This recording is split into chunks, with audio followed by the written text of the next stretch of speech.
శ్రీ గురుభ్యో నమః. నేను మీ ప్రసాద్. మీరు చూస్తున్నారు ప్రసాద్ ఆస్ట్రాలజీ యూట్యూబ్ ఛానల్. ఈ వీడియోలో మనం గ్రహయోగాల్లో భాగంగా ఇప్పటిదాకా చంద్రుడిచ్చే శుభయోగాల్ని ఎక్కువగా చూశాము.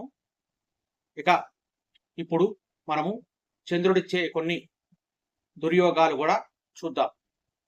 అయితే గతంలోనే నేను రవికి సంబంధించిన యోగాలు, అలాగే చంద్రుడికి సంబంధించిన కొన్ని యోగాలు కూడా అప్లోడ్ చేశాను. ఆ వీడియోలు చూడకపోతే పైన కార్డులో వదిలేస్తాను, చూడండి. అలాగే చంద్రుడికి సంబంధించిన కేమద్రుమ యోగం అనే దుర్యోగాన్ని కూడా ఆల్రెడీ అప్లోడ్ చేశాను. ఆ వీడియో కూడా చూడండి. ఇక ఇప్పుడు చంద్రుడికి సంబంధించిన దుర్యోగాల్లో ముఖ్యంగా ఒక యోగము విషయోగము. దీన్ని పునర్పు యోగం అని కూడా అంటారన్నమాట. అంటే చంద్రుడు మరియు శని ఇద్దరు కలిసి ఉన్నా లేదా పరస్పర దృష్టి ఉన్నా కూడా ఈ యోగం ఏర్పడుతుంది. అలాగే చంద్రుణ్ణి శని చూసినా కూడా ఈ యోగం ఏర్పడుతుంది అన్నమాట. దీనివల్ల ఆ జాతకుడు మానసిక ఒత్తిడి, అలాగే ప్రతి విషయంలో ఆలస్యము,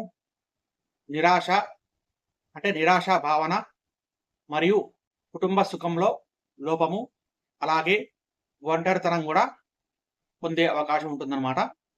దీన్ని మనము ఉదాహరణతో ఒక జాతకం ద్వారా చూద్దాం.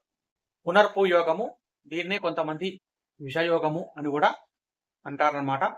విషయోగం అంటే విషం పెడతారని కాదు, ఇదందరూ కూడా వీక్షకులందరూ కూడా గ్రహించాలి. ఇక ఈ యోగం వల్ల మానసిక ఒత్తిడి, ప్రతి పనిలో ఆలస్యము, నిరాశ, కుటుంబ సుఖంలో లోపము, అలాగే ఒంటరితనం కూడా అనుభవించే అవకాశం ఉంటుంది. అది ఏ విధంగా అంటే చంద్రుడు ఈ విధంగా ఉండి శని దృష్టి ఉన్నా, లేదా ఇక్కడ శని ఉండి చంద్రుని చూసినా కూడా ఈ విషయోగము అనే యోగం ఉంటుందన్నమాట. ఈ విధంగా ఉన్నప్పుడు ఈ యోగం మనకు ఏర్పడుతుంది.